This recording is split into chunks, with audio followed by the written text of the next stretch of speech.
The time is just about to turn 6:58 on this Wednesday morning, and here's what you need to know before you go. President Trump is abandoning his threat to charge a toll in the Strait of Hormuz as gas prices creep back up and U.S. forces launch a new wave of airstrikes in Iran.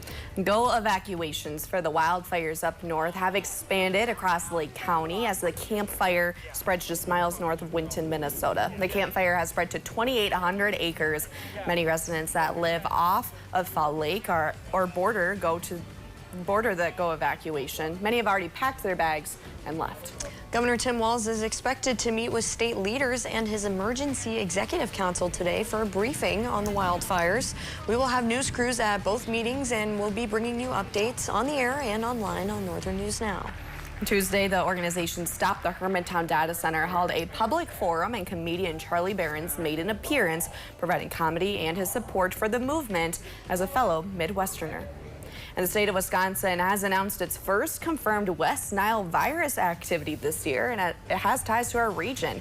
There are mosquitoes in Wisconsin that have the West Nile and can give it to animals and people. The best way to avoid the illness altogether is to reduce your outdoor time at dusk and dawn when those mosquitoes are most active.